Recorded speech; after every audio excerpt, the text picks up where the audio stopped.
16장 11절부터 15절. 16장 11절부터 15절. 우리가 드로아에서 배로 떠나 사모드레게로 직행하여 이튿날 네아폴리로 가고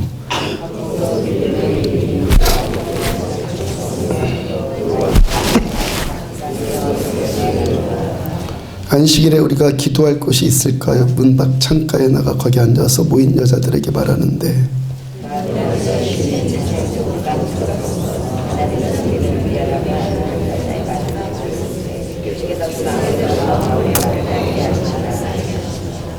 (15절) 같이 있습니다.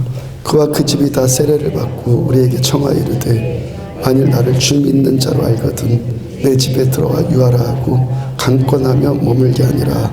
아멘.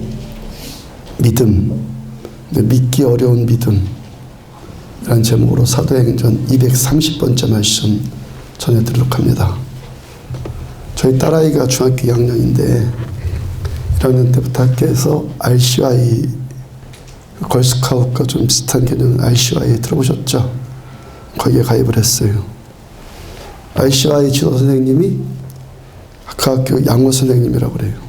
신한주 선생님이 딸아이를 부르더니 혜인아 너 응급처치 경연대회 한번 나가볼래? 일단 나가기만 하면 상 다 받는 거야. 그리고 학교 생활에서 너가 좋은 이 평가를 받을 수 있어. 나가보자. 그 아이가 나가보고 싶은 마음에 선생님 언제 왔는데요? 물어보니까 하필이면은 주일입니다. 그래도 나가고 싶은 마음에 혹시나 오후에 할까 싶어서 주일날 언제 왔는데요? 하니까 오전부터 한다 그래요. 선생님 좀 못 가요. 왜? 저 주일이라서 교회 가야 하거든요. 너는 거기 나가서 상 받는 것보다 교회 가는 게 더 중요하냐? 예, 저는 독신적 크리스찬이거든요.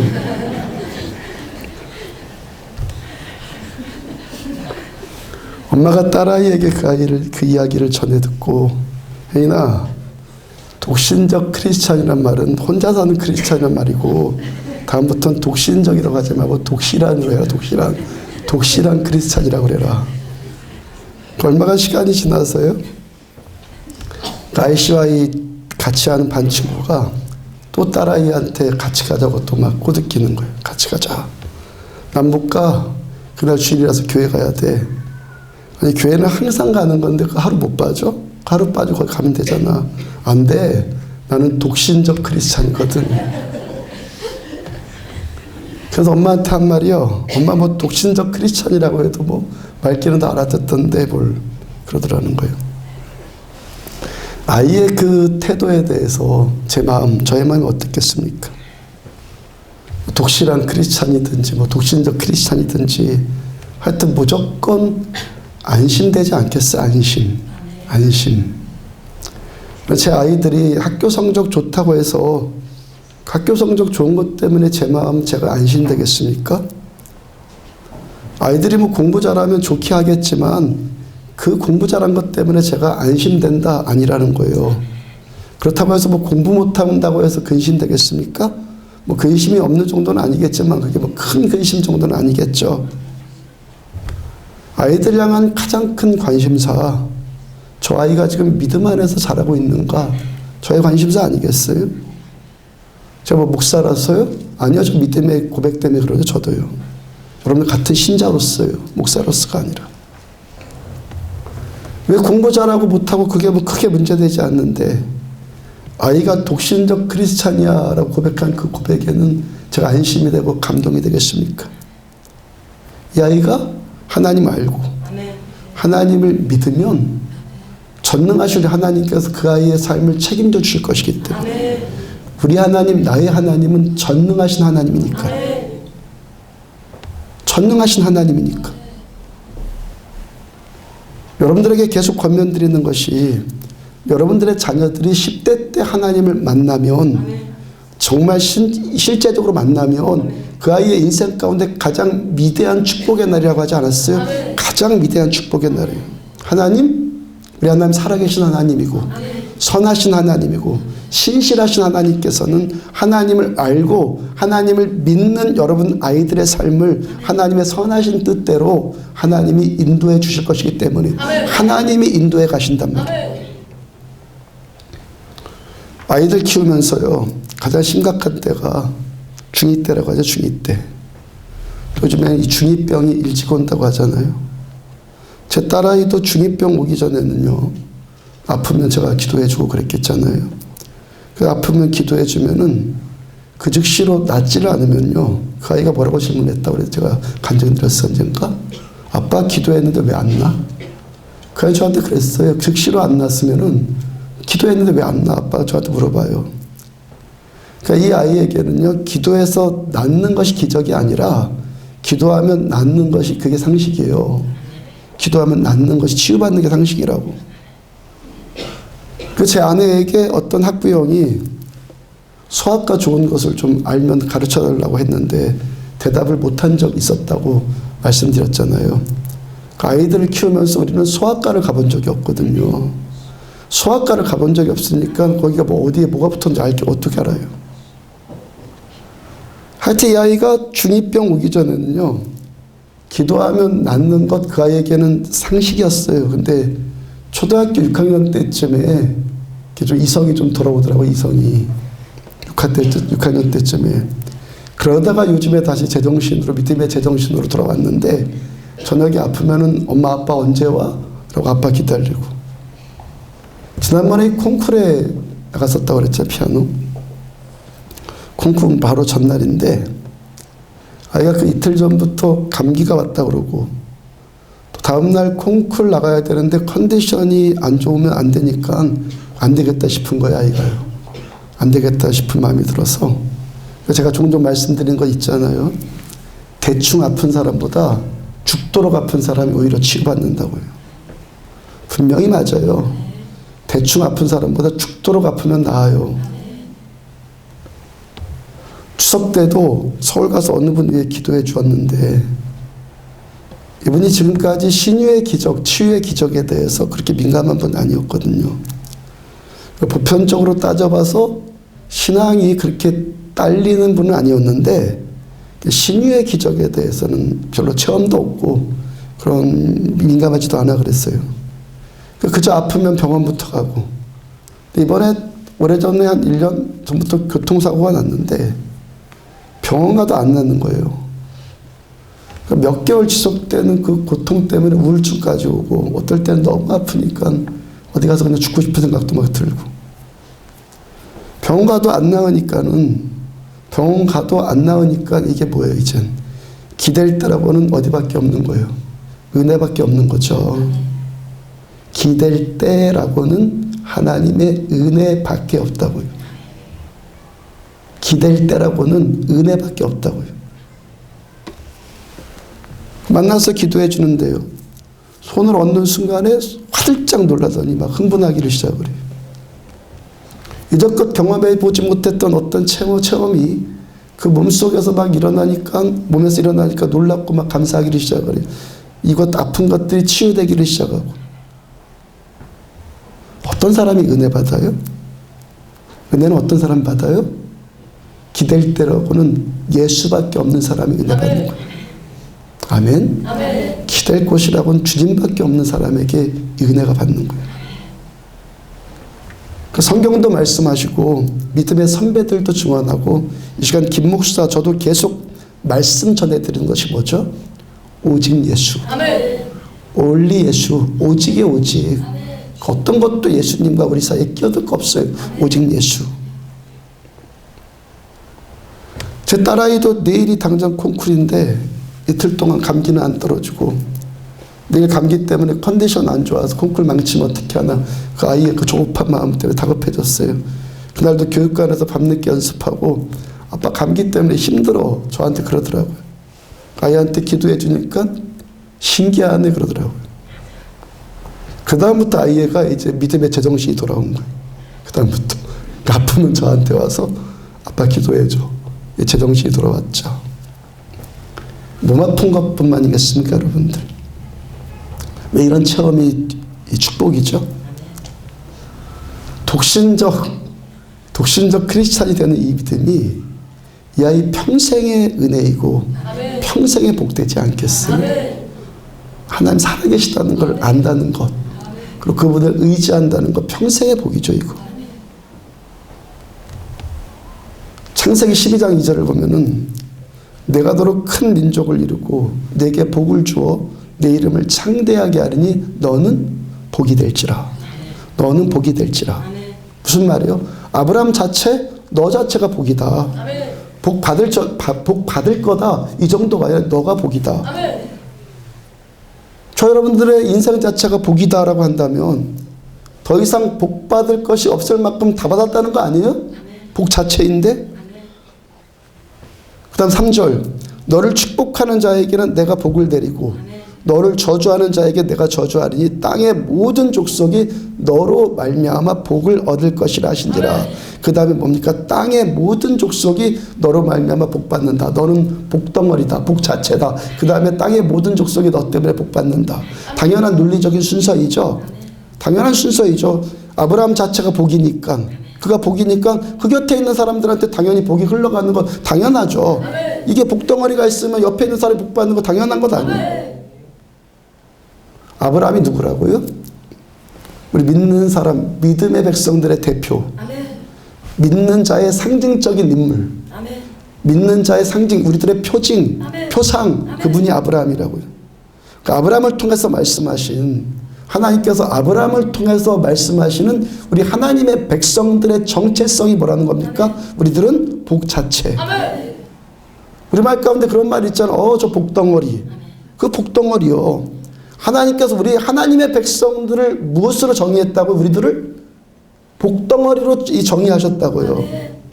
그러니까 내 자체가 복덩어리가 되니까 그 다음에는 어떤 일이 일어나야 됩니까? 내 곁에 있는 사람이 나 때문에 복을 받아야죠. 당연한 논리적인 순서 아닙니까?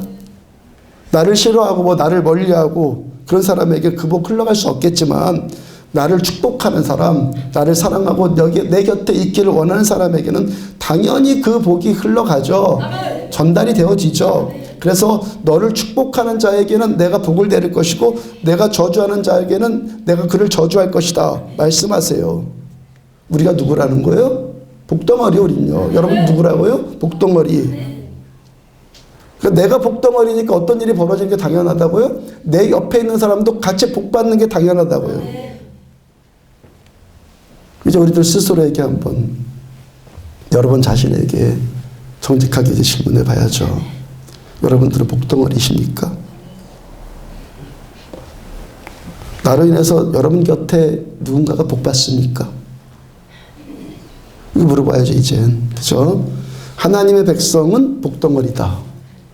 그죠? 그것이 맞다면, 하나님의 백성은 복덩어리다. 그러면 내가 하나님의 백성이면 난 누구라는 겁니까? 복덩어리다. 그러면 나로 인해서 누군가가 복을 받아야 된다. 여러분들 곁에 있는 사람들이 이 복을 받습니까? 그렇다고 대답이 나오신 분은 더 복되기를 축복합니다. 더 복되시고, 그렇지 않은 것 같다라는 분들이 있다면 하나님의 이 은혜, 하나님 말씀을 통해서 회개의 영이 부어지고 복의 삶을 사시기를 축복합니다. 내가 살기 때문에 누군가 복 받는 것. 민폐라는 말 있죠. 민폐가 아니라 복. 내가 살기 때문에 누구한테 복 주는 인생. 이게 그리스도인들의 정체성이랍니다. 밥 버퍼드가 쓴 하프타임이라는 명저가 있어요. 베스트셀러인데.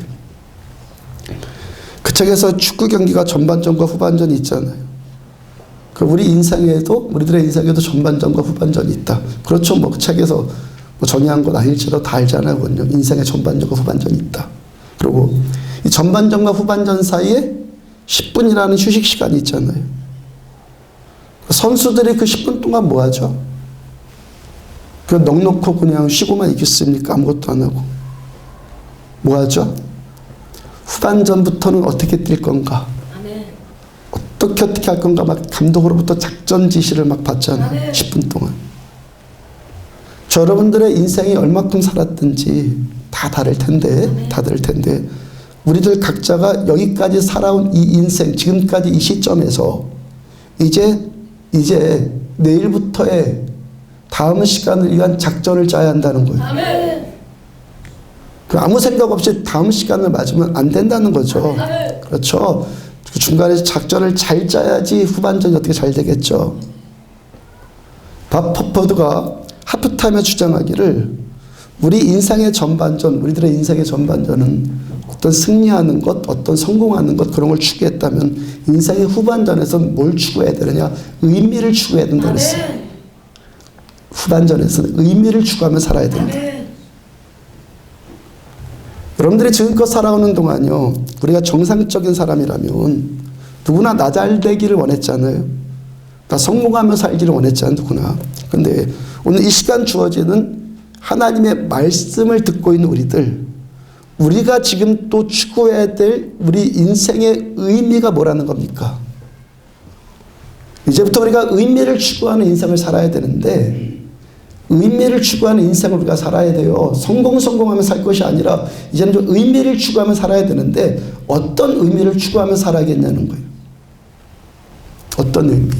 하나님의 백성다운 삶의 의미 아니겠어요? 아멘. 하나님 백성이니까. 아멘. 하나님의 백성이 하나님의 백성다운 삶의 의미를 추구하는 것보다 더 지당한 일이 어디에 있어요? 그렇죠? 내가 하나님의 백성이니까 하나님의 백성답게 살아야지. 당연한 지당한 일이죠, 그건요. 하나님의 백성은 누구라고요? 어떤 사람이라고요? 내가 먼저 복이고 나 때문에 주변 사람들이 복받는 것, 이게 우리의 정체성이란 말이에요. 이게 우리 삶의 의미.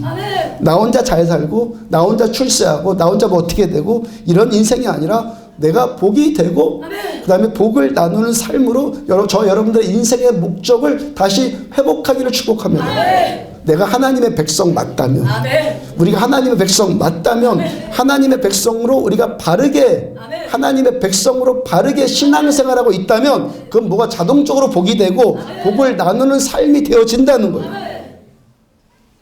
하나님의 백성답게 살다면 내가 복이고 나 때문에 복받고 이게 당연한 삶의 귀결이라는 거예요.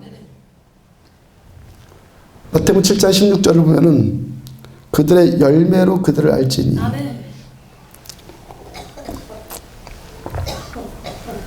그 다음 20절. 이러므로 그들의 열매로 그들을 알리라. 주님께서 열매를 보면 그를 안다. 그 다음 그 두 말씀 중간, 같은 말씀 중간에 17절을 보면은 이와 같이 좋은 나무마다 아름다운 열매를 맺고 못된 나무가 나쁜 열매를 맺나니. 이 말씀 한번 상고해봐요. 예수님께서 열매가 중요하단 말입니까? 나무가 중요하단 말입니까? 열매도 중요하고 나무도 중요하고 그거 당연한 건데, 둘 다 좋아하는 거 당연한데, 열매도 좋고 나무도 좋고 둘 다 좋아하는 것이 당연한데 지금 예수님이 초점 맞추시는 것이 어디예요? 나무. 아멘. 그 나무니까 그 열매다. 아멘. 그 나무니까 그 열매다. 그 나무니까 그 열매가 맺혀진다는 거예요. 그러니까 어떤 사람이 만약에 열매에만 초점 맞추면요, 열매에만 초점 맞추면 그 인생 어떤 인생 살겠어요? 보여주기 위한 인생 살아요. 필경은 그런 인생 살아요. 하나님을 믿으면서도 사람만 의식하게끔 되겠죠. 뭐 전적으로 그러지 않더라도 사람 자꾸 의식하고 열매만 초점 맞추면 그런 인생 살아요. 바리새인 율법주의자들이 이 사람들 선한 일 하겠다고 그랬잖아요. 좋은 열매 맺겠다고 얼마나 애를 썼어요. 이 바리새인 율법주의자들이 우린 좋은 열매를 맺고 싶다 얼마나 애를 썼어요. 그런데 그들이 한 일이 뭐죠? 좋은 열매 맺고 싶었다고 그랬는데 그들이 한 일이 뭐예요? 예수님 십자가에 못 박았잖아요. 좋은 열매 맺고 싶었는데 예수님의 십자가에 못 박은 악한 열매를 맺었단 말이에요. 왜 이들이 좋은 열매 맺고 싶었었는데 그 악한 열매를 맺게 되었죠? 왜 그렇죠? 그 나무가 악한 나무였기 때문에. 그러므로 믿는 자의 진실, 예수 믿는 우리들의 지혜는요, 오늘도 나무에 초점 맞추는 거예요. 좋은 나무가 되면 굳이 열매 안 해도 당연히 좋은 열매 맺혀져요. 나무가 되면 열매도 되는 거예요. 그러니까 우리가 어떻게 복이 되는가? 열매 아닙니까? 복? 남한테 복 주는 삶? 열매 아니요? 그럼 어떻게 그런 열매를 맺는다는 거예요? 신자가 되면 된다는 거예요. 신자가 되면 된다는 신자. 교회 나와주는 사람 말고 신자. 아멘. 신자가 되면 된다는 거예요. 요한복음 19장을 보면은 빌라도가 예수님 신문하고 결국에 예수님을 십자가에 못 박도록 그 유대인들에게 대제사장들한테 넘겨주는 장면이 나와요. 빌라도가 예수님 넘겨요. 금요일날 심야기도회 때 나눈 말씀입니다. 그때 19장 요한복음 19장에서의 빌라도의 심정은 어떻게 해서든지 예수를 살려주고 싶었어요. 예수님을 빌라도 총독은 살려주고 싶은데 살려주지를 못하니까 그거 하고 싶은데 그렇게 안 하니까 그 인생이 고민되는 것 아니겠어요? 그거 해야 되는데 그걸 안 하니까 그 인생이 고민이라는 거예요. 우리들의 인생이 이렇게 하고 싶은데 이거 해야 되는 것이 맞는데 이걸 해야 되는데 그렇게 하지를 못하든지 그렇게 하지를 않든지 하니까 우리들의 인생이 뭐라는 겁니까? 고민이고 갈등이라는 거죠. 나부터 고민인데 누구를 복을 줘요? 그렇죠? 나부터 갈등인데 누구한테 복 주겠어요? 그건 좀 웃기는 얘기죠, 진짜로. 논리에 전혀 맞지 않는 말이에요. 자신부터 고민이고 자기 인생부터 갈등인데 누구한테 평강을 주고 누구한테 복을 주겠냔 말이에요. 자, 그래서 그 본문의 제목을 빌라도의 고민이라고 정했단 말이에요. 좀 더 의미를 확대해서 이 사람의 고민, 그 의미를 우리한테 적용해서 아무개의 고민. 여러분 왜 고민합니까? 그렇게 하고 싶은데 마음에는 원인데 그렇게 해야 하는데 그렇게 못하니까 그렇게 안 하니까 내 마음대로 안 되니까 그래 고민이죠. 그리고 또 어디 논리적인 기회를 어떻게 된다고요? 나도 고민인데 누구를 평강 주고 복 주냔 말이에요. 내가 고민이 없어야지. 내가 평강해야지 남도 평강 주지. 그다음에 19장 1절을 보면은 이에 빌라도가 예수를 데려다가 채찍질하더라. 빌라도 예수님 채찍질하고 싶지 않았거든요. 그렇게 하면 안 된다는 것도 알았거든요. 그런데 어떻게 했어요? 채찍질 했어요. 그렇게 하고 싶지 않고 그렇게 하면 안 되는데 그렇게 했으니까 그렇게 하고 싶지 않고 그렇게 하면 안 되는데 그렇게 했으니까 그 인생이 어떤 인생이 됐다고요? 복과는 상관없는 인생이 되더라고요. 고민되는 인생. 근데 빌라도가 예수님 때리고 싶지 않았는데 왜 때렸어요? 첫 단어가 이래서 이해라는 이 단어는요, 앞에 어떠한 일이 있었기 때문에 그 연유로 인해서 나는 그렇게 했다 이런 용법으로 쓰이는 말이잖아요. 그 바로 전 구절을 보면은 바로 전 구절 그러면 앞에 뭐가 있었냐? 그들이 또 소리질러 이르되 이 사람이 아니라 바라바라 하니. 유대인들에게는 6월절 명절이 되면은 죄수를 한 사람 풀어주는 전례가 있었는데 빌라도가 예수님을 풀어주고 싶어서 유대인들을 은근히 떠봤어요. 누구를 풀어주라? 예수를 너희가 너희의 왕을 풀어주라. 떠봤다고요. 유대인들이 예수가 아니라 바라바를 풀으세요라고 소리를 질렀단 말이에요. 그래서 그래서 이해이고 그래서 예수님 데려다가 채찍질을 했어요. 그 이해가 또 나옵니다. 그 이야기의 마지막 변론이 16절 말씀 보면은 예수를 십자가에 못 박도록 그들에게 넘겨주니라. 예수님 때리더니 이제 결국에는 십자가에 못 박도록 유대인들한테 아예 넘겨줬어요. 그렇게 한 이유인 그렇게 한 이해가 뭐냐면 그 바로 또 전 구절을 보면은 그들이 소리 지르되 그들 또 소리 질렀고 빌라도가 어떻게 됐어요? 그 소리를 듣고 그렇게 했다. 그 요한복음 16장의 말씀 가운데 소리 지른다는 말씀이 계속 나오거든요.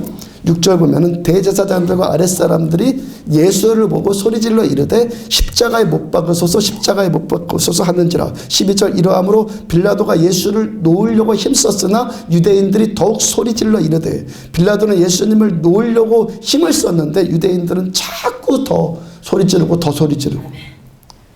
그렇게 유대인들은 소리 지르고 빌라도가 결정한 이에, 소리 질렀다 이에 사이 중간 또 단어가 한 단어가 나와요. 빌라도가 듣고. 아멘. 13절 빌라도가 듣고, 빌라도가 이 말을 듣고 그 다음에 이에. 8절 빌라도가 이 말을 듣고 더욱 두려워요. 그 소리 들으니까 이제 두려움까지 가세되는 거예요. 내가 두려운 인생이 누구를 복주겠냔 말이에요. 아멘. 왜 어떤 인생이 걱정과 근심이고 두려움이고 그래서 복과는 상관없는 인생을 산다는 겁니까? 뭐 때문에? 들어서. 아멘. 들어서. 어떤 소리를 들어서? 소리 지르는 것을 들어서. 아멘.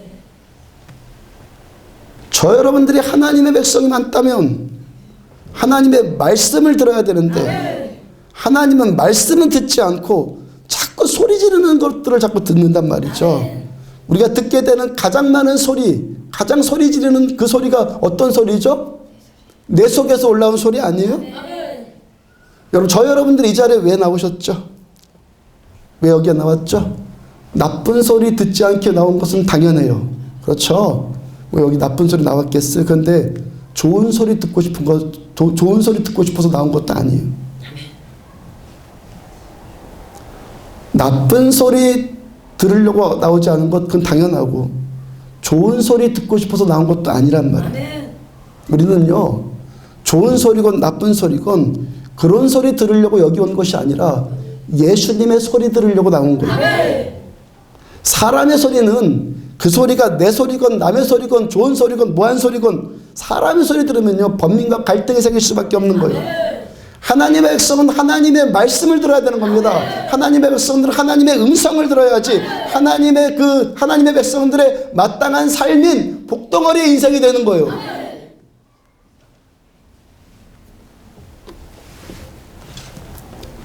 빌라도가 지금 예수님 바로 앞에 있잖아요. 얼마나 이거 놀라운 일입니까?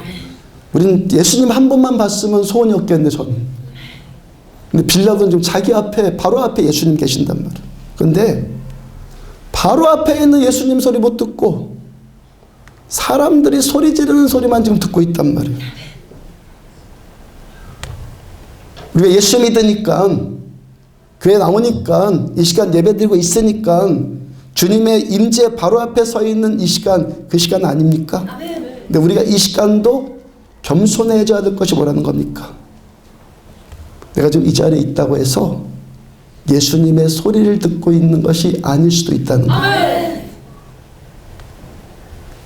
우리가 여전히 겸손해져야 될 것은요, 우리는요, 이 시간 예수님의 소리도 들을 수 있지만 사람의 소리도 들을 수 있는 불완전한 존재라는 것을 우리들은 겸허하게 인정을 해야 돼요. 가장 무서운 것은 뭐냐면, 가장 무서운 것은요, 밖에 사람들이 아니요, 우리 안에서 이 안에서 벌어지는 일들이 가장 무서운 거예요. 근데 가장 무서운 것이 뭐냐면 사람의 소리를 듣고 있으면서 예수님의 소리를 듣고 있다고 스스로 착각해 버리는 거예요.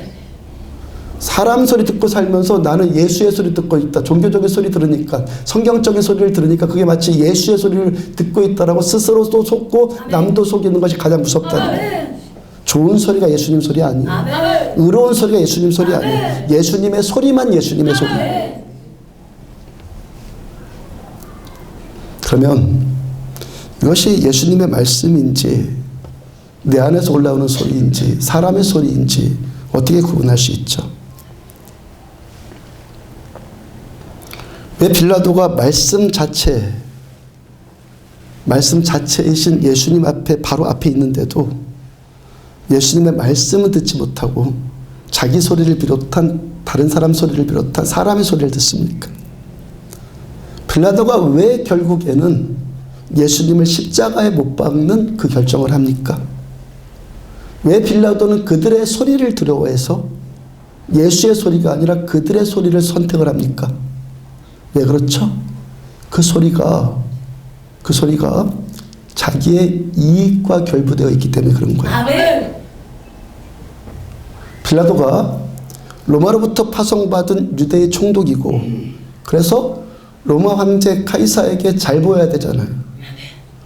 내가 다스리는 파송받은 그 유대 땅에서 그 소란이라도 밀란이라도 일어나면요, 저 정치적으로 무능한 자라고 낙인 찍힐 것 아니겠어요? 출세길을 막히고 아무것도 안 되고. 결국 지금 빌라도 그 마음의 중심, 그 초점은 뭡니까? 자기 정치적인 입지가 잘 구축되어지는 것. 나한테 뭐가 돌아올까? 내가 얻을 게 뭘까? 내가 누릴 것, 내가 받을 것, 이런 것에만 지금 빌라도는 관심이 있어요. 아멘. 이런 것에만 관심이 있다고. 아멘. 언젠가 말씀 전해드린 것 있는데요, 이것이 하나님의 뜻입니까 아닙니까? 가장 쉬운 판단법이 있다고 그랬죠. 그 내가 하기 싫은 거면 그거 하나님의 뜻일 가능성이 가장 농후해요. 아멘. 그 내가 하기 싫은 거면 그것을 해야 되는 것이 하나님의 뜻일 가능성이 가장 농후하다고. 아멘. 이 자리에서 여러분 십자가 원하는 분 있어요?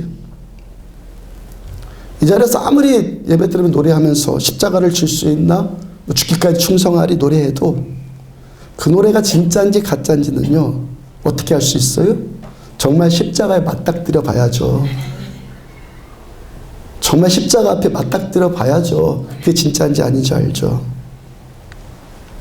몇 가지만 물어봐요. 여러분들이 어떤 사람 대신 죽어서, 그것도 뭐 그냥 비천한 사람 대신 죽어갖고 내가 대신 죽어서 지옥 형벌 받고 싶은 사람 있습니까? 창에 찔리고 싶은 분 있습니까? 못에 찔리고 싶은 분 있습니까? 채찍 맞고 싶은 분 있습니까? 이유 없이 욕먹고 싶은 분 있습니까? 저 사람 나한테 침 뱉어요? 실오라기 하나 안 걸치고 벌거벗김 당해갖고 매달리고 싶은 사람 있습니까? 좀 더 현실적으로 손해당하고 싶은 사람 있습니까? 근데 그렇게 되는 것이 십자가라잖아요. 그렇게 되는 것이 우리가 따라가야 되는 십자가라잖아요. 기독교의 가장 큰 상징의 십자가가 그렇게 되는 거라잖아요. 그 여러분들한테 정말 권면드리는 거 있잖아요. 믿음 좋지 않은 것은 할 수 없어요. 믿음이 연약한 것은 할 수 없는데, 내가 믿음 좋다고 착각을 하거나 믿음 좋은 척하거나 그러지 말잔 말이에요. 믿음 안 좋은데 믿음 좋다고 스스로 속지 말자고요. 우리들은 어떤 존재냐면요, 내 모습 이대로 다 아시고, 죄인됨 아시고, 연약함 아시고, 원수됨 다 아시고, 내 모습 이대로 그냥 받아주신 예수님께 오늘도 머리 숙여 감사하고 감격할 존재이지, 내 믿음 좋아요 하고 고개 빳빳이 세울 자들 아니란 말이에요. 우리는요, 아니라고요. 우리는요, 믿음 연약한 건 할 수 없는데, 그렇죠, 믿음 좋다라고 그렇게 흉내내려고 그런 거 하지 말자고요.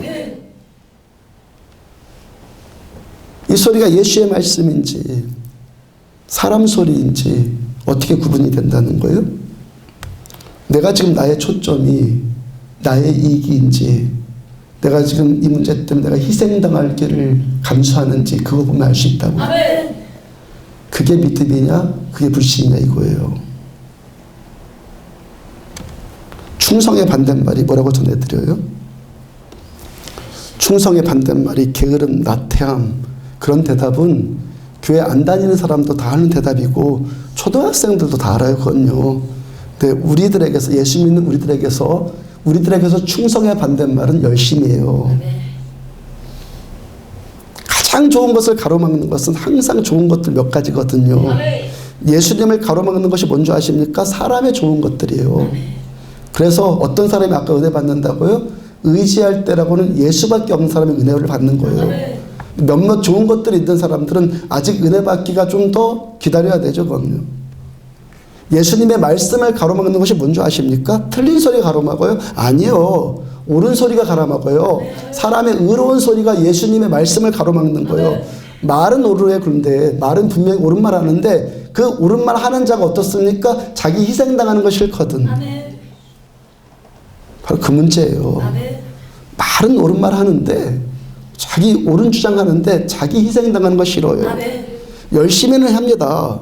열심히는 하는데 그 열심히 결국에 뭐라는 겁니까? 내 만족, 내 이익, 내 자랑, 거기와 결부된 열심이라는 거예요.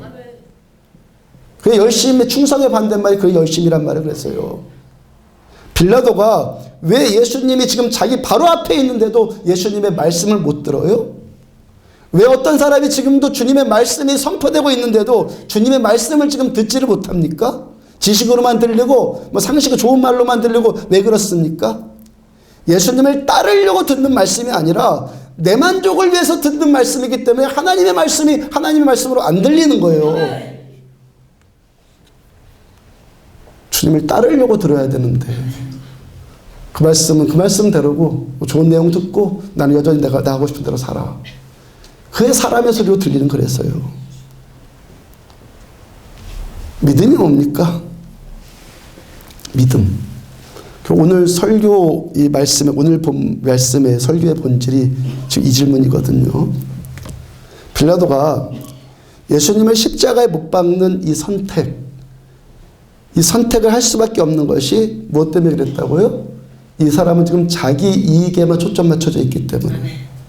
그리고 그렇게 자기 이익에만 여전히 초점 맞춰 초신자들은 이해가 돼요. 근데 어느 정도 신앙생활 하는데 여전히 여기에 묶여 있으면은 결국 지금 이 사람은 뭘 회개해야 됩니까? 믿음의 문제라는 거예요.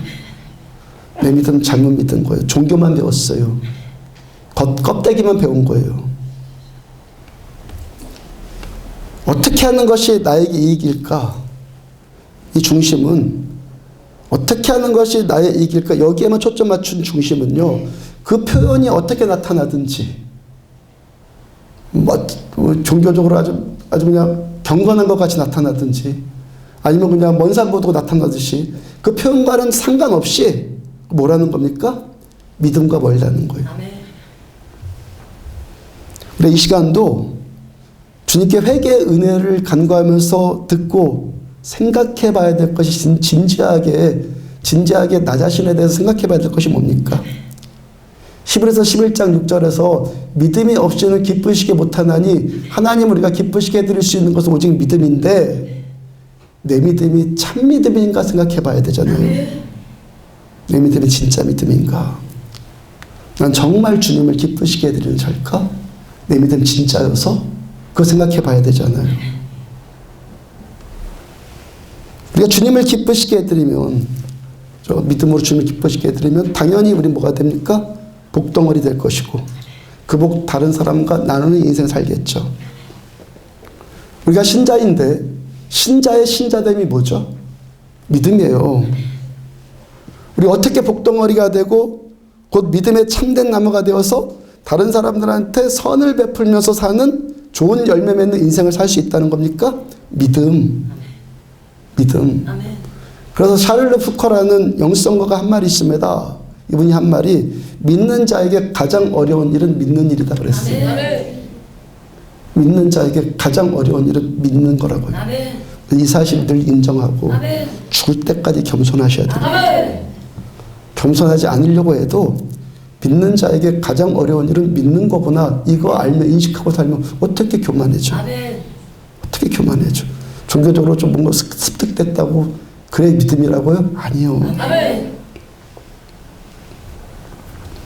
우리는 여기에는 뭐가 있다 하고 하는 것, 여기에 뭐가 좀 있는 것 같아. 여기에 흐르고 있는 어떤 영적 기류들을 감지하는 것, 그거 쉬울 것 같습니까? 어려울 것 같습니까? 여기 좀 뭐가 좀 있는 것 같아. 감지하는 거 쉬울 것 같아? 어려울 것 같아요. 이 교회에는 은혜가 있다 없다. 요 정도는요, 정확하게는 이것이다 하면서 분명하게 말할 수는 없을지라도 웬만하면 대충은 다 알아요. 웬만하면.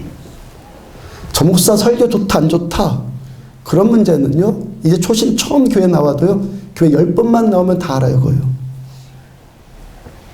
어떤 사람이 내가 믿음의 교회를 만났다 그러면서 좋아할 수 있는데 그 정도는 뭐라는 건 얘기입니까? 누구나 다 할 수 있다는 거예요. 누구나. 여기에 믿음의 어려움이 있는 거예요. 어떤 사람은요 그 정도 감지가 되면 아주 자기가 신령한 것처럼 착각을 하는데 아니면 방언이나 신유나 기도응답이나 어떤 구체적인 은혜를 받으면은 더 신령한 것처럼 착각에 빠지는데 그것은 뭐라는 얘기입니까? 착각일 가능성이 아주 농후하다는 거예요. 믿음은요 믿음은 내가 여기에 있어서 은혜 받았다 이 정도가 아니에요.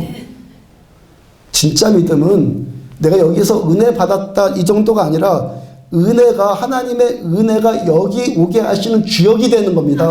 이게 믿음입니다. 어떤 사람은 그런 뭐 은혜의 감시자나 어떤 그런 은혜의 판단자가 되어서 뭐 이 교회는 어떻다 저렇다 뭐 여기는 어떻다 저 사람은 어떻다 이런 걸로 자기 믿음 인정받으려고 하는데 그런 거 아니란 말이에요. 믿음은요 저것이 이렇다 저렇다 걸 잘 판단해서 그걸 믿음이라고 하는 것이 아니라 어떤 게 믿음이라고요? 믿음의 주역이 되는 사람. 은혜가 여기 오게 하시는 주역이 되는 사람. 오늘 뭐 은혜가 있었다 없었다 이런 정도가 아니라 은혜가 오게 하시는 주역이 되는 사람이 믿음이라고요. 누가복음 18장에서 예수님께서 바리새인의 기도를 들으셨어요? 세리의 기도를 들으셨어요? 그럼 다 바리새인 그 잘못 우리가 많이 들어서 나쁜 놈이다 그러는데 만약에 여기에 세리와 바리새인 같은 자가 있다. 많이 배우고 잘 갖추고 고상하고 그리고 세리 남 등쳐먹는 사람이 있다 그러면은 모두 다 세리 싫어하지 누가 바리새인 싫어할 사람 누가 있어? 다 바리새인 좋아할 사람은. 근데 예수님 누구 기도 들으셨어요? 세리 기도 들으셨잖아요. 누가 예수님 여기 오게 하신 거예요? 세리가 오게 하신 거죠. 바리새인이 아니라.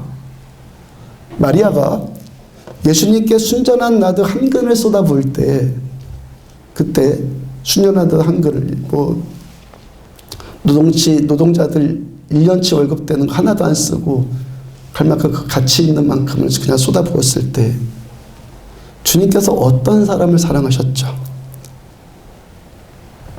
저 돈 갖고 가난한 자들 좀 돕지. 저들 왜 낭비할까? 가난한 사람들을 좀 돕지 하는 그 의로운 소리를 하는 가룟 유다가 사랑받았습니까? 아니면 그 거룩한 낭비를 하고 있는 마리아가 사랑받았습니까? 마리아와 같이 헌신하라는 말이 성경에 있습니까? 없습니까? 헌신하라. 있습니까? 없습니까? 있죠. 그러면 가룟 유다가 주장한 것 같이 가난한 자들한테 있는 걸 나눠줘라. 성경에 있습니까? 없습니까? 있죠. 있잖아요. 마리아의 모습도 가룟 유다의 모습도 둘 다 성경이 요구하는 태도예요. 네, 똑같은 성경 말씀인데 왜 마리아에게는 믿음의 말씀이 되고 가룟 유다에게는 이게 악한 소리가 됐죠? 가난한 자들에 나눠줘다 똑같은 성경 말씀인데 왜 유다한테는 악한 소리가 됐죠? 그렇죠? 뭘로 표현하느냐가 아니라니까요. 그 중심. 가룟 유다는 자기 입장, 자기 의, 자기 생각, 자기 주장하는데 그 말씀을 써먹었어요. 말씀을 써먹었다고요. 자신의 거짓된 위선, 가증스러움 그런 것들을 포장하기 위해서 말씀을 써먹어요. 종교적인 어떤 행태들로 그런 것들을 포장하기 위해 써먹어요. 마리아는 어떻게 했죠? 오직 예수님의 입장. 나의 그 입장이 아니라 예수의 입장. 오직 예수님의 필요. 나의 필요가 아니라 오직 예수의 필요를 위해서 그 말씀대로 해요. 그래서 그건 믿음의 말씀이 된 거예요. 마가복음 2장 17절 예수께서 들으시고 그들에게 이르시되 건강한 자에게는 의사가 쓸데없고 병든 자에게나 쓸데있느니라. 나는 의인을 부르러 온 것이 아니라 죄인을 부르러 왔노라. 예수님은 건강한 사람 때문이 아니라 병든 사람 때문에 여기 오신다고요. 의인 때문에 여기 오시는 것이 아니라 죄인 때문에 여기 오신다고요. 왜 어떤 사람이 여기에 예수님이 모시게 하시는 주역이 된다는 겁니까? 겸손한 사람. 겸손 떠는 게 아니라 겸손한 사람. 그리고 희생의 사람, 충성의 사람. 그러니까 우리들은요 겸손하지 않으면서 얼마든지 좋은 일 할 수 있잖아요. 맞죠? 겸손하지 않으면서도 얼마든지 좋은 일 할 수 있다고. 충성이나 헌신이나 희생이 아니면서도 얼마든지 열심히 할 수 있잖아요. 충성, 희생, 열심, 충성, 희생, 십자가 아니면서도 얼마든지 열심히 할 수 있잖아요. 주님께서 우리들의 중심을 보신다고 말씀하시는데 주님께서 보시는 그 중심이 뭐라는 겁니까? 우리 믿음. 믿음은 뭐라는 겁니까? 믿음 뭐라는 겁니까? 겸손, 희생, 섬김, 충성. 이게 믿음이라는 거예요. 십자가. 그래서 예수 믿는 우리에게서 가장 어려운 일은 예수 믿는 일이에요. 아멘. 신자는 믿는 자이고 우리가 믿어서 점점 참된 신자로 점점 가까이 가면 나는 점점 목덩어리가 되고 그 덩어리가 점점 커져요. 그죠? 목덩어리가 점점 커지고 이 복을 나누는 자의 삶을 살게 된다는 거예요. 종교적인 사람이 아니라 아멘. 진짜 믿음의 사람. 아멘. 창세기 12장 2절과 3절 너는 복이 될지라 아멘. 땅의 모든 족속이 너로 말미암아 복을 받을 것이라. 아멘. 아브라함에게 주신 이 말씀 직전에 또 어떤 말씀 나오죠? 창세기 12장 1절 보면은 여호와께서 아브라함에게 이르시되 너는 너의 고향과 친척과 아버지의 집을 떠나 내가 내게 보여줄 땅으로 가라. 아멘. 하나님께서 아브라함한테 말씀하셨는데 떠나서 가라. 그 다음 4절 이에 아브라함이 여호와의 말씀을 따라갔고 아멘. 롯도 그와 함께 갔으며 아브라함이 하란을 땅을 떠날 때 75세였더라. 여기서도 또 이해가 나오죠. 여기서 이해는 어떤 이해이죠? 하나님 말씀하셨고 아브라함 그 말씀 들었고 이해 그 말씀 따라서 아브라함이 그 땅을 떠났다.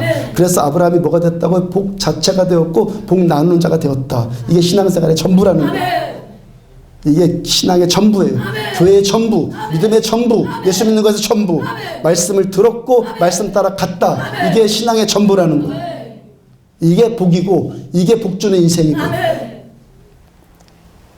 성경이 아브라함이 지금 이 행위 하나님은 말씀하셨고 아브라함은 들었고 들은 말씀 그대로 순종했고 이 행위를 뭐라고 정의한다고요?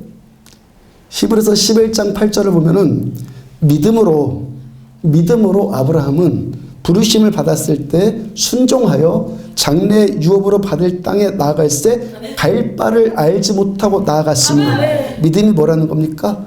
하나님의 말씀하시고 우리는 그 말씀 듣고 그 말씀 그대로 순종하는 것이 믿음이다.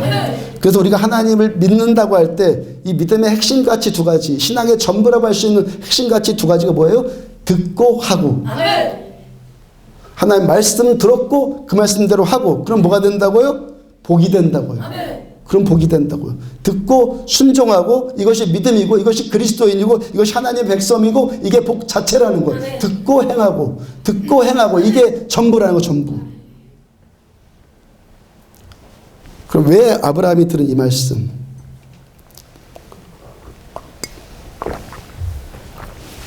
아브라함이 들은 이 말씀이 하나님의 말씀이죠. 우리 같은 상황이면은 만약에 아브라함이 하나님이 나한테 이런 말씀하셨어. 우리 지금 이 상황 가운데 그랬다면 당신 지금 돌지 않았어요. 잘못 들은 거 아니냐고. 하나님 말씀 아닐 수 있잖아. 그거 잘못 들은 걸 거야 그거. 충분히 나올 수 있을 만한 상황이죠. 75세의 몸으로 이 노구의 몸으로 고향 땅을 떠나는데 그때는 시족사회였기 때문에 자기 테두리를 벗어난다는 것은 곧장 죽음을 의미했거든요. 법도 없던 시대였으니까. 그 노구의 몸으로 고향을 떠나는데 그것도 어디로 가는지도 모르고 어디로 가야 될지도 몰라 그냥 무조건 짐 싸요. 그래서 떠나요.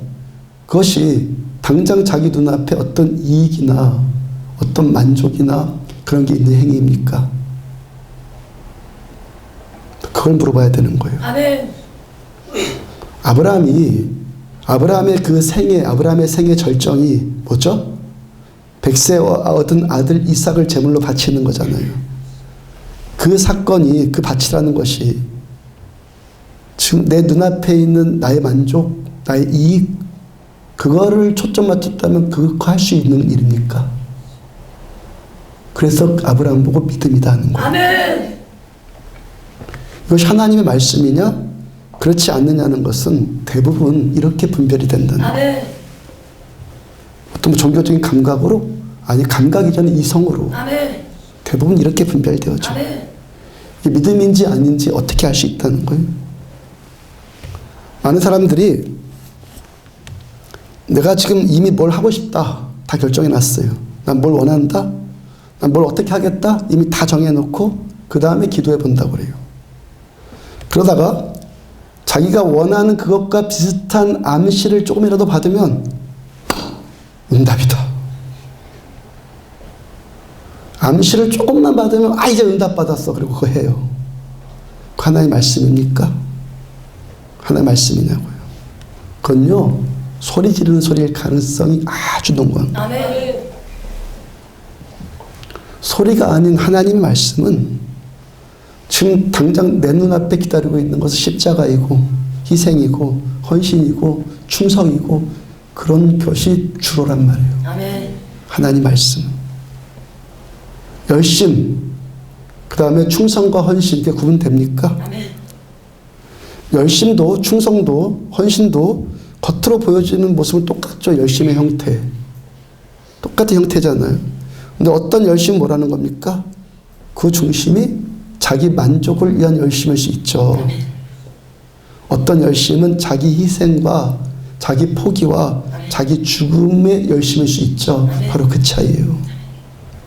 바로 이 차이라고요. 아멘. 이것이 믿음이냐 아니냐, 아멘. 이것이 하나님의 말씀이냐 소리냐, 이걸 분별하는 기준이에요. 아멘. 바로 이게. 고린도서 4장 2절을 보면은 그리고 맡은 자들에게 구할 것은 충성이니라. 디모데후서 2장 4절 병사로 복무하는 자는 자기 생활에 얽매이는 자가 하나도 없나니 이는 병사로 모집한 자를 기쁘게 하려 함이라. 하나님께 우리가 병사로 충성하기를 원하시는데 이 충성의 본질이 뭐라는 거예요. 하나님이 받으신 충성, 하나님이 받으시는 믿음에 의한 충성이 뭐라는 겁니까? 자기 생활에 얽매이는 자가 하나도 없나니, 자기 만족, 자기 기쁨, 자기 이익, 이걸 위해서 하는 자가 하나도 없나니 이는 병사로 모집한 자를 기쁘시게 하려 함이라. 충성된 일꾼, 믿음의 충성, 하나님 받으시는 진짜 믿음의 충성은 뭐라는 겁니까? 나의 기쁨이 아니라 주님의 기쁨. 아멘. 주님의 기쁨이 뭐죠? 믿음이 없이는 기쁘시지 못하나니 곧 참된 믿음이, 내 믿음이 진짜면 주님을 기쁘시게 해드리는데 그 참된 믿음의 중심은 뭐라는 겁니까? 나의 만족을 위한 어떤 것이 아니라 정말 주님을 위한 그것. 마리아처럼. 주님께서 기뻐하신 일이라면 내가 희생당할 수도 있고, 그것 평생 모은 결혼 지참금 다 쏟아부어갖고 미쳤다고 그런 소리 들어도 좋고, 내가 죽을 수도 있고, 내가 손해당할 수도 있고, 내가 고통당할 수도 있고, 이게 뭐라는 겁니까? 믿음. 그래서 우리가 주님을 정말 기쁘시게 해드리면 주님께서 우리들을 어떻게 쓰시겠다는 겁니까? 정말 기쁘시게 해드리면 어떻게 쓰시겠다는 거예요? 창세기 12장 2절과 3절 다시 보면 내가 너로 큰 민족 이루고 내게 복을 주어 내 이름을 창대하게 하리니 너는 복이 될지라. 아멘. 너를 축복하는 자에게는 내가 복을 내리고 너를 저주하는 자에게 내가 저주하리니 땅의 모든 족속이 너로 말미암아 복을 얻을 것이라. 아멘. 어떤 자에게? 믿는 자에게. 아멘. 진짜 믿는 자에게. 아멘. 지난 4월에 여러분들의 배려로 성지순례 갔을 때요, 어떤 돌 위에다가, 제 밴드에다 사진 한 올렸을 때 어떤 돌 위에다가 저를 포함해서 목사님들이 다 한 발씩 다 올려놓고 찍어놓은 사진 밴드에 올려놓은 것 기억나십니까? 그게 뭐냐 물어보신 분이 있어 제가 의미를 답변해 드렸잖아요. 오늘 사도행전 본문 11절을 보면은 우리가 드로아에서 배로 떠나 사모드라게로 직행하여 이튿날 네아폴리로 가고, 거기가 네아폴리였어요. 그 돌은 뭔 돌이었다고요? 바울께서 유럽의 첫 발을, 배에서 내려서 첫 발을 내딛은 그 돌, 그 돌이라는 그 돌이 첫 발을 내딛은 돌. 그 네아폴리에 성 니콜라스 기념교회가 있고요. 그 교회 바로 앞에, 교회 앞에 바울께서 네아폴리에 상륙한 것을 기념하는 큰 모자이크 벽화가 있어요. 그 벽화, 그 그림 안에 세 형상이 있습니다. 세 형상이 있는데 왼쪽은 드로아에서 환상을 보는 바울의 모습. 네아폴리 오기 전에 저쪽에 있었을 때, 터키 쪽에 있었을 때 드로아에서 환상을 보는 바울의 모습이 그려 있고, 가운데 있는 것은 마게도냐 사람이 바울을 불렀다고 그랬죠. 손짓을 했다고 그랬죠. 그게 알렉산더 대왕의 형상이 그려져 있어요. 그다음 세 번째 형상은 바울이 네아폴리에 첫 발을 내딛는 그 장면이 또 그려져 있어요. 그리고 바울이 첫 발을 내디딘 그 그림을 보면은 바울의 품에 성경이 들려 있었어요. 성경이 들려 있어요. 바울께서 그 어떤 것도 아닌 말씀만 의지하고 말씀만 들고 그 땅에 첫 발을 내딛었다는 것을 말하려고 하는 거죠. 그리고 바울이 첫 발을 내디딘 그 돌을 떠다가 항구에 그 돌을 떠다가 그 벽화 앞에다가 갖다 놓은 거예요. 그러니까 그 돌인지는 믿거나 말거나인데 바울께서 유럽 전도를 위해서 첫 발을 내딛었다. 바울 일행의 2차 전도 여행이 이제 시작했다. 그를 의미하자는 것이죠. 그 돌이. 바울이 지금 어떻게 하고 있는 겁니까? 오늘 보면 이전 10절을 보면은 바울이 그 환상을 봤을 때 우리가 곧 마게도냐로 떠나기를 힘쓰니 이는 하나님이 저 사람들에게 복음을 전하라고 우리를 부르신 줄로 인정함이로라. 지난 몇 번에 걸쳐 전해드린 말씀이잖아요. 바울께서 그리스도의 마게도냐 사람이 손짓하며 부르는 환상이 봤어요. 바울께서 그 환상을 어떻게 인정하고 받아들였다고요? 하나님이 자기들을 저쪽에서 부르는 하나님의 말씀으로 받아들였다고 그랬죠. 하나님께서 바울에게 말씀하셨고 바울은 어떻게 했죠? 가요. 이거예요. 하나님은 바울에게 말씀하셨고 바울은 그 말씀을 들었어요. 그 다음에 어떻게 했습니까? 곧 마게도냐로 떠나기를 힘쓰니. 그 다음 11절 우리가 드로아에서 배로 떠나 사모도게라고 직행하여 이튿날 네아폴리로 가고 12절 거기서 빌립보에 이르니. 바울 어떻게 하고 있습니까? 아브라함과 같이 똑같이 하고 있잖아요. 바울도 아브라함과 똑같이 하잖아요. 바울 말씀 들었고 그 말씀대로 순종하려고 힘썼고 떠났고 직행했고 그 말씀만 들고 갔고 말씀 따라 거기에 이르렀어요. 말씀 듣고 그 말씀에 순종하는 거 이게 뭐라고요? 믿음. 딴 거 필요 없어요. 이게 믿음이에요. 이게 믿음이라고. 듣고 순종하는 것. 바울의 그 믿음을 통해서 어떻게 됐습니까? 네아폴리, 빌립보, 데살로니가, 고린도, 아테네로 시작된 유럽 땅이 어떻게 됐어요? 복받았죠. 왜? 바울이 복이니까. 맞죠? 바울이 믿음의 사람은 복이라고요. 믿음의 사람은 하나님의 백성은 참 하나님의 백성은 복이라고요. 그러니까 복덩어리가 거기 갔으니까 복을 받는 거죠. 그 땅 유럽 땅이 복받기를 시작했잖아요. 그럼 바울이 들은 그 환상을 통한 말씀이 소리인지 말씀인지 어떻게 분별할 수 있다고요? 바울이 지금 들고 간 그 성경, 품에 안은 그 성경이 그냥 소리인지 이게 하나님의 말씀인지 어떻게 알 수 있다는 거예요? 소리는 자기 이익을 요구하지만 말씀은 충성과 헌신과 희생을 요구하는 겁니다. 믿음이 구한다는 형태는 같아요. 믿음이 구한다는 형태는 같고 열심이라는 형태도 같아요. 똑같은 모습입니다. 형태는 같은데 짝퉁 믿음은 자기 나라를 구하고 참 믿음은 하나님의 나라를 구하는 겁니다. 그리고 구함에 내가 구했다는 것의 이 열매는 짝퉁은 자기 이익이지만 진짜는 뭡니까? 자기 희생. 그 열매는 자기 희생으로. 바울이 말씀 듣고 배를 탄 드로아, 저 터키 쪽에 들어왔죠. 드로아에서 배를 탔잖아요. 그리고 바울의 배를 타고 도착한 네아폴리, 그 그리스의 네아폴리, 그 사이의 바다가 건너간 바다가 에게해입니다. 에게해. 이 에게해가 이 바다가 주전 13년경에는요. BC 13년경에는 트로이 목마로 유명했던 그리스와 트로이가 패권 다툼을 벌였던 바다예요. 주전 6세기에는 페르시아의 다리우스 왕이 그리스 정복하기 위해서 그 에게해를 건너요.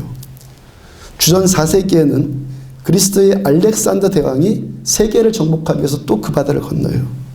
주전 2세기에는 로마 제국이 다시 그 바다를 에게해를 또 장악을 했어요. 그 다음에 AD 14세기에는 지금이 터키가 된 오스만 투르크 제국이 그 바다를 또 점령을 했어요. 1차 세계대전 때는요, 미국과 유럽의 연합군이 그 바다를 건너가서 나치 독일과 연맹군이었던 오스만 투르크 제국을 격파했다고요. 에게에 대해서 지금 뭘 말씀드리는 건가, 제가 지금.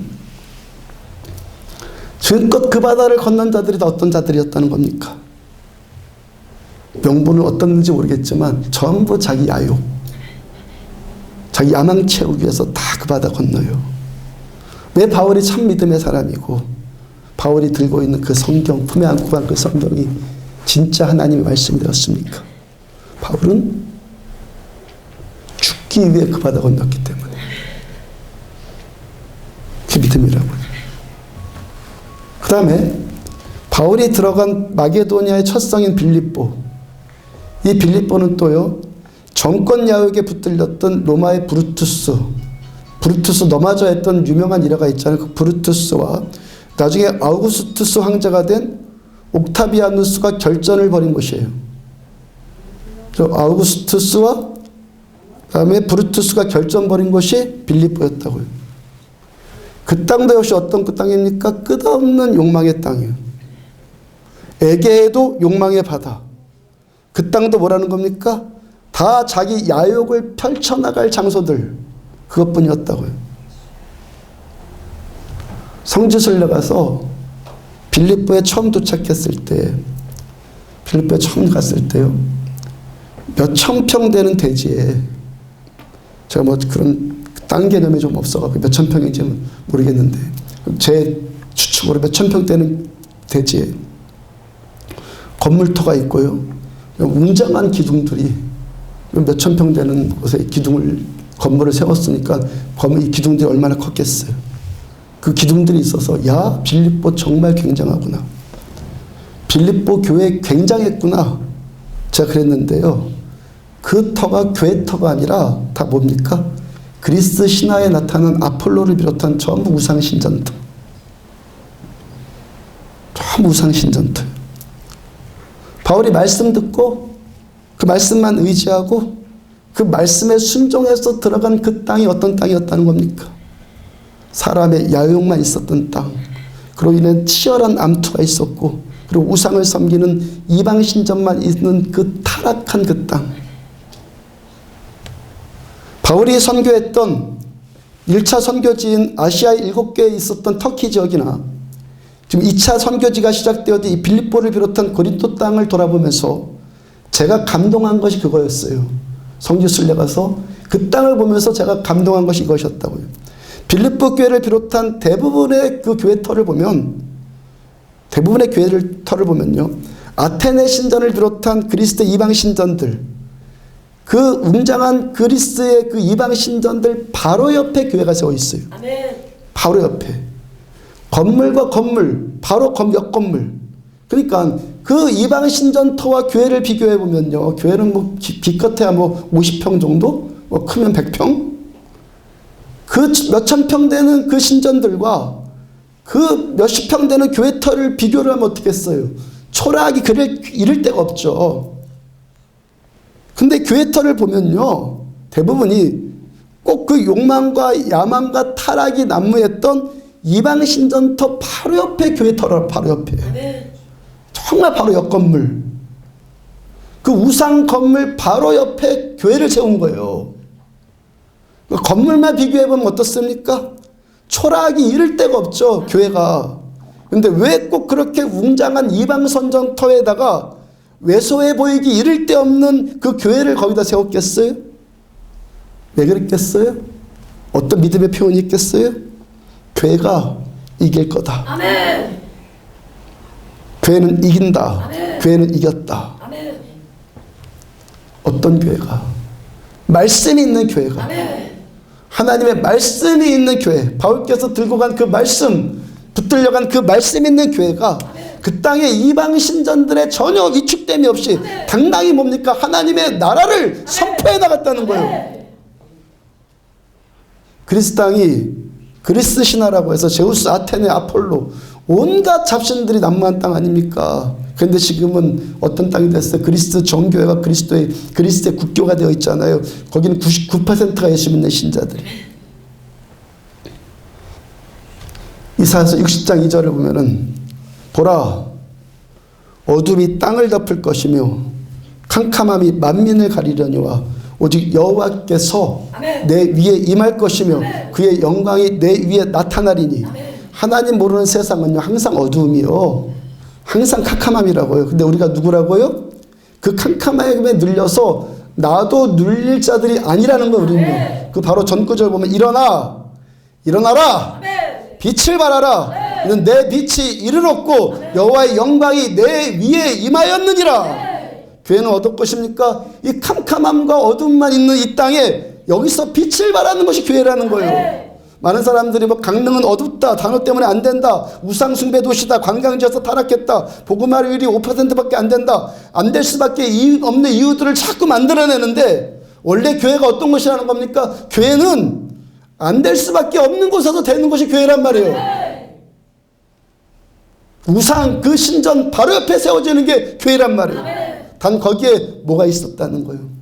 어떤 자에게 여호와의 영광이 임한다는 겁니까? 하나님의 말씀이 있는 자. 그 말씀 듣고 그 말씀에 순종하는, 말씀을 듣고 순종하는 참 믿음의 사람이 거기에 있었다는 거예요.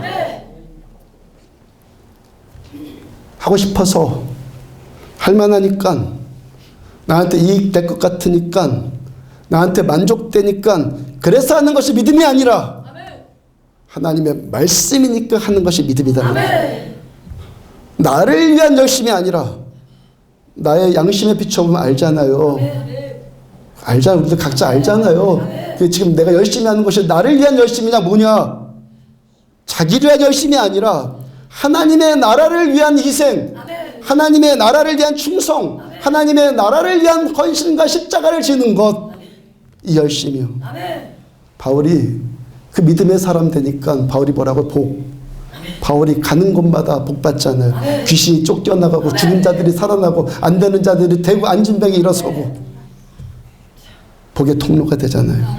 복이 가니까 복을 받잖아요. 마태복음 7장 24절 25절 보면 그러면 누구든지 나의 이 말을 듣고 행하는 자는, 듣고 행하는 자는 그 집을 반석 위에 지은 지혜로운 사람 같으니 비가 내리고 창수가 나고 바람이 불어 그 집에 부딪히되 무너지지 아니하나니 이는 주추를 반석 위에 놓은 까닭이요. 예수님께서 심령의 가난한 자는 복이 있나니 천국이 그들의 것이며 라는 이 팔복의 말씀으로 시작하는 산상수훈, 마태복음 5장 6장 7장의 산상수훈이라는 주옥같은 말씀을 전하고 나서 주님이 결론으로 하시는 말씀이에요. 어떤 사람이 복이 있고 천국을 얻고 천국을 전하는 복의 사람, 참 믿음의 사람이 된다는 겁니까? 나의 이 말을 듣고 행하는 자는. 저 성지순례 때 바울께서 2차 전도 여행 때 세워나간 교회터를 보면서 한 가지 말씀 떠오른 것이 있다고 밴드에다 올려드린 것이 있어요. 고린도서 4장 7절의 말씀.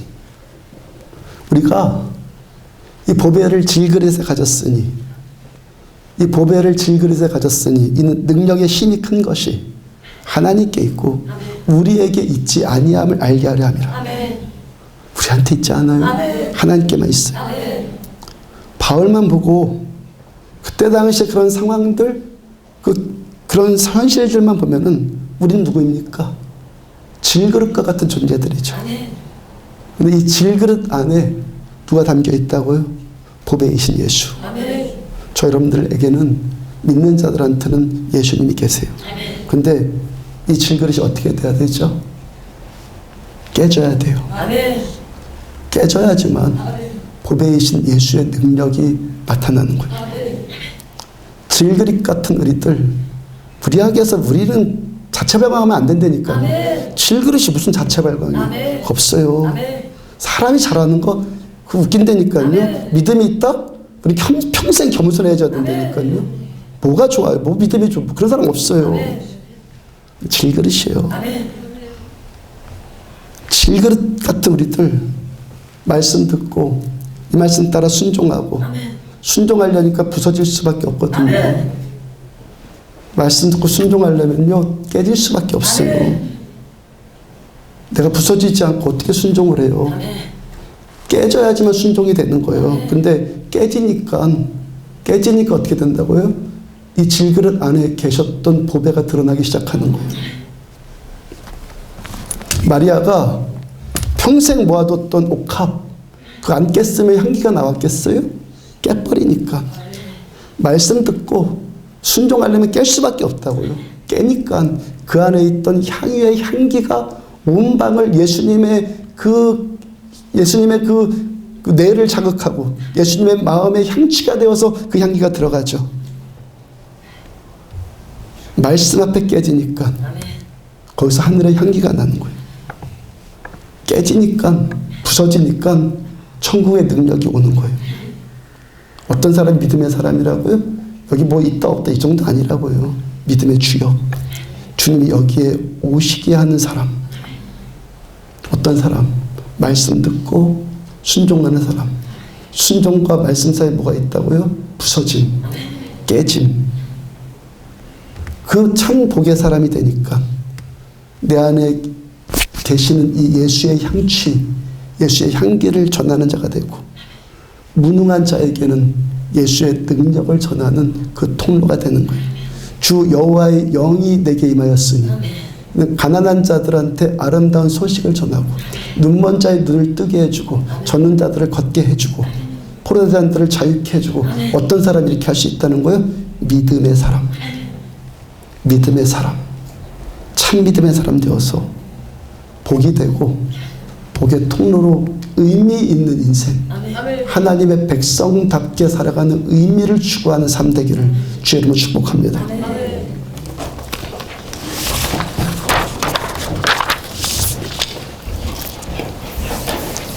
일어서 찬양합시다.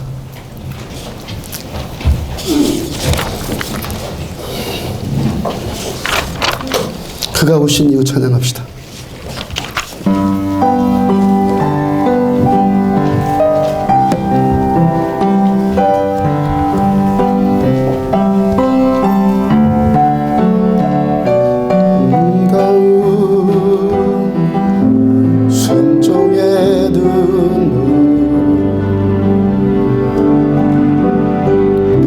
세상 다시 빛나게 하 생명의 눈물. 그가 이 땅에 오신 이후 죽어야 살게 되고, 저야만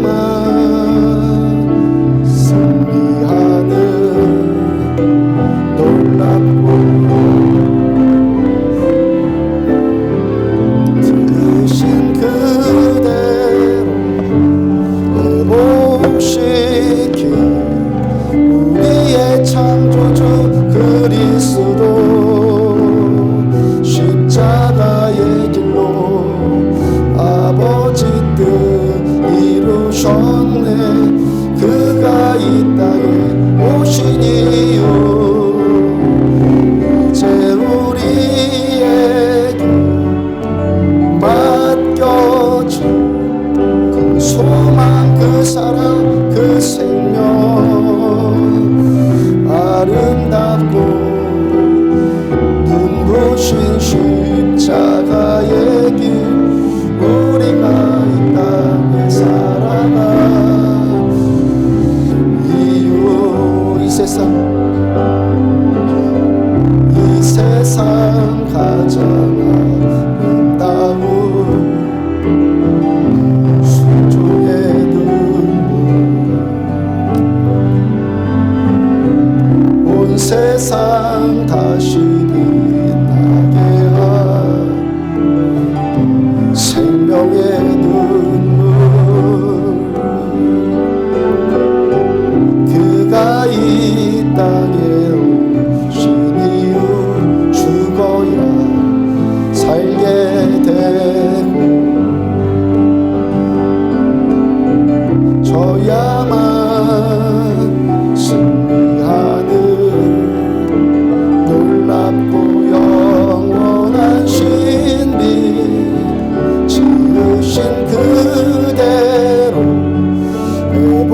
회복시키 우리의 창조주 그리스도 십자가의 길로 아버지 뜻 이루셨네.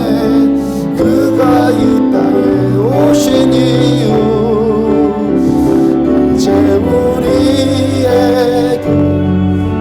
맡겨진 그 소망 그 사랑 그 생명 아름답고 눈부신 십자가의 길 우리가 이 땅에 살아가 치우신 그대로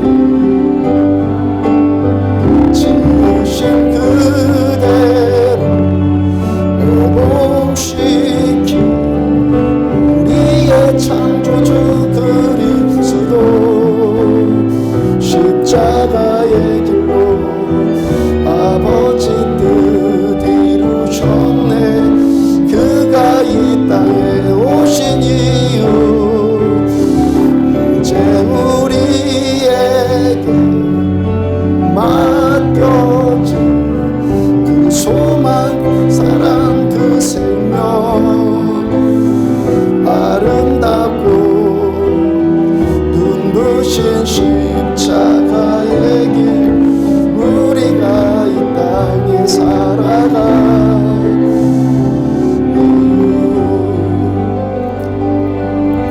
구주 예수 지하심이 기쁜 이곳에 영생 허락받았으니 의심한 적 없도다. 예수 믿는 것은 받은 증거만 도다. 예수 네가 예수 믿음 결국 주소서 구주 예수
말씀에 감동된 대로 하나님 우리들은 참 믿음의 사람 되기를 원합니다. 그래서 복이 되고 복을 나눌 수 있는 의미 있는 인생 살기를 원합니다. 하나님의 백성다운 삶 살기를 원합니다. 주여 삼창하시고 한 목소리로 기도합니다. 주여 주여 주여. 주님의 이름을 부르면 우리는 내 이름을 부르는 자마다 구원을 받으리라 말씀하여 주신 주님의 그 말씀대로 이 시간도 오직 예수님만 부릅니다. 이 종 살려주시고 택하여 주시고 불러주시고 죄인 되었을지라도 시간도 연약할지라도 원수 되었을지라도 여전히 십자가의 그 사랑 베풀어 주신 예수님의 그 은혜 때문에 십자가의 그 사랑과 그 은혜 때문에 하나님 오늘도 주의 이름을 부를 수 있으며 주님의 일을 이렇게 감당할 수 있는 종 되어서 감사합니다. 주님 부끄럽고 죄송하고 그 마음밖에 없음을 고백합니다. 아버지 내 좀 참 믿음의 사람이 되어 하나님 믿음 아버지 부족하오냐 하나님 무지하리만큼 하나님 연약한 이 믿음을 용서해 주셔라. 주님이 종에게 회개의 영을 더욱더 부어주시고 주님 우리들 모두에게 회개의 영을 더욱더 부어주셔서 하나님 말씀에 비추어진 하나님의 말씀에 거울이 되어서 우리를 살피시는 하나님의 그 말씀 앞에 간절과 패부와 건주가 찔러 쪼개지는 일들이 하나님 나타나시고 그래서 주께서 받으시는 제사는 상한 심령 하나님이 받으시는 제사는 상한 심령 하나님께서 세리를 보시고 이 땅에 오시고 하나님 마리아의 그 헌신을 보시고 이 땅에 오시고 나는 의인을 부르러 한 것이 아니라 죄인을 부르러 오고 건강한 자에겐 의사가 쓸데없고 병든 자에게로만 쓸데 있느니라고 말씀하여 주신 주님의 그 말씀 앞에 시간도 겸손한 자로 서며 불순종하고 살아가는 이 종 말씀 전하면서 이제부터 말씀대로 살지 못하는 이 종을 용서하여 주시고 하나님 말씀대로 하나님의 말씀 사람의 소리 따라 사는 것 이게 저격의 소리 따라 사는 것 아니야. 이 야육의 소리 따라 사는 정도로 포장하고 말씀을 그렇게 이용하며 살아가는 이 거짓되고 악한 모습들 내 주님 용서하여 주시고 하나님 우리들은 참 믿음의 사람 예수 믿는 참 믿음의 사람 아브라함과 같은 바울과 같은 예수님과 같은 그런 삶 그런 믿는 자 신자들 되어지기를 원합니다. 그래서 이 시대 가운데서 믿는 자를 볼 수 있겠느냐 내가 믿음을 보겠느냐 말씀하여 주신 주님의 말씀을 새깁니다. 하나님 내가 믿음을 보겠느냐 말씀하여 주신 주님의 말씀 앞에 우리를 겸손하게 주시고 우리를 용서하여 주시고 긍휼히 여겨주셔서 하나님 우리를 점점 더 믿음의 사람들로 세워주고 믿음의 사람 같아지기를 원합니다. 믿음의 사람들 다워지기를 원합니다. 신자다워지기를 원합니다. 천국 백성 다워지기를 원합니다. 하나님의 백성들 다워지기를 원합니다. 믿음의 사람들 다워지기를 원합니다. 하나님 더욱더 겸손할 수밖에 없습니다. 하나님 참된 충성과 헌신이 나타나죠. 겉던 열심으로도 고상한 말로도 포장하지 않고 중심과 패거를 살펴주시는 우리 주님의 말씀 앞에 오늘도 세워지기를 원합니다. 아브라함이 복덩어리고 바울이 복덩어리고 하나님 우리가 그 복덩어리 되어야 될 텐데 하나님 긍휼히 여겨주시고 용서하여 주셔서 그 복 자체가 되어지는 참 믿음의 사람들 내가 살기 때문에 누군가 복을 받고 내가 살기 때문에 누군가 회복받고 주 여호와의 영이 내게 임하였사오니 일어나 빛을 발하라 빛을 발할 수 있는 하나님의 영광이 우리 가운데 임재하여 주시고 빛을 발할 수 있는 하나님의 참 믿음의 사람들로 하나님 세워지기를 원합니다. 이 질그릇들 깨어지기를 원합니다. 깨어지지 않으려고 안간힘을 쓰는 우리를 긍휼히 여겨주시고 깨어지고 부서져서 우리 안에 계신 이 보화 예수님의 이 보화 주님 당신께서 하나님 빛을 발하여 주시며 능력을 나타내 주시며 그 향기가 세상을 적셔나갈 수 있는 우리들의 삶 되어지기를 원합니다. 주 여호와의 영이 내게 임하였사오니 가난한 자들에게 아름다운 소식을 선포하며 눈먼 자의 눈을 뜨게 하여 주며 저는 자를 걷게 하여 주며 보낸 자들을 자유케 하여 주시며 자들을 자유케 풀어주는 하나님의 그 복의 사신들로 쓰임받는 우리들 안디옥 교회에 되어지기를 원합니다. 진실로 되어지기를 원합니다. 말씀의 사랑, 말씀의 사랑, 거짓됨들을 다 드러내게 하여 주시는 정직한 진실된 겸손함이 하나님의 교회를 장악하며 예수님의 겸손이 우리를 덮어주시기를 원합니다. 예수님의 진실하심이 우리를 덮어주셔서 하나님을 위해서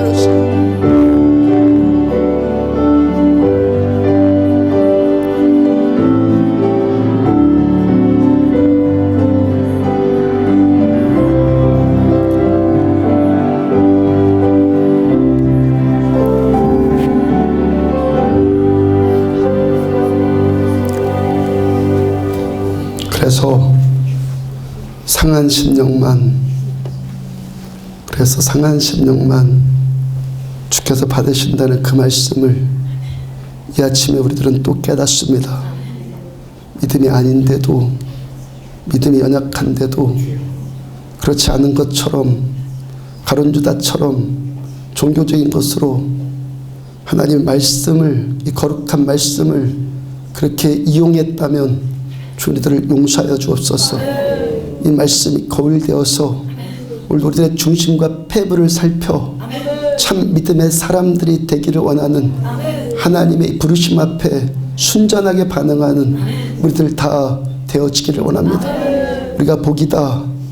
그래서 우리 믿는 자들이 가면 여호와의 영광이 나타나죠. 가난한 자들한테 아름다운 소식이 선포되어지고 눈먼 자의 눈이 띄어지고 저는 자들이 걷게 되어지고 귀신에게 묶인 자들이 자유함을 얻는 이 복의 통로들의 삶을 살기를 원합니다. 믿는 자, 신자, 그리스도인답게 의미 있는 삶, 우리들의 남은 인생 살기를 원합니다. 그렇게 살기를 원합니다. 자기 야욕에 붙들려서 살았던 모든 것들 말씀 앞에 회개하고 오늘 나의 중심이 주님의 나라를 위해서 병사로 부르심 받은 자들은 자기의 어떤 것들을 위해 있지 않다고 말씀하신 그 말씀 그대로 우리들은 주님만 기쁘시게 하드리는 참 믿음의 사람들이 되어지기를 원합니다. 그렇게 못한 우리 연약한 말씀 앞에 또 발견합니다. 긍휼히 여겨주시고 용서하여 주시니 그래서 우리들은 십자가만 의지합니다. 주님의 십자가로 인해서 또 힘을 얻고 회복받고 치유받고 강건해지고 이 말씀대로 또 살기 위해서 한동안 한 주간 동안 몸부림하는 우리들의 삶 되어지기를 원합니다. 우리 안디옥 교회와 사랑하는 신자들 그렇게 복이 되고 우리가 밟고 서 있는 이 강릉 땅을 축복해주는 복의 통로들로 우리 쓰임 받기를 원합니다. 그러므로 주님만 의지합니다. 주님만 영광 받으세요.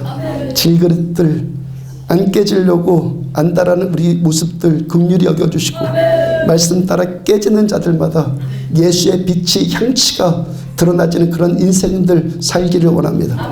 예물 드린 손길들 축복합니다. 이 예물이 하나님의 나라와 영광을 위해서 하나님 죽어가는 자들을 위해서 살리는 데 쓰임받으며 안디옥 교와 선교사들 든든히 세우며 레위인들을 먹이는 데 쓰임받는 하늘의 물질 되어지기를 축복합니다. 저들의 기업을 마음껏 축복하여 주셔서 하나님의 나라를 위해 마음껏 쓰임받는 인생들 되어지기를 축복합니다. 주 예수 그리스도 이름으로 고통들이 치유받을지어다. 막힘들이 답답함들의 평강이 임할지어다. 자유가 임할지어다. 문제들이 돌파되어질지어다. 자녀들을 축복합니다. 우리 10대들 20대 청년들 새벽 이슬과 같은 주의 청년들 하나님께서 만나주시는 은혜를 허락하여 주옵소서. 우리 예배드리게 하여 주시고 은혜 받게 하여 주시고 주님 사랑할 수 있는 간절함 주셔서 감사합니다. 주님 영광 받으세요. 지금은 생명이신 우리 주 예수 그리스도의 은혜와 하나님 아버지의 무한하신 사랑과 성령님의 내주 인도 교통하심이 말씀 붙들고 말씀 듣고 행하고 그래서 복이 되고 그 복의 통로가 되는 삶, 그 의미 있는 삶을 살기를 원하는 종과 사랑하는 성도들의 머리머리 위에 지금부터 영원까지 함께 하시기를 축원하옵나이다. 아멘.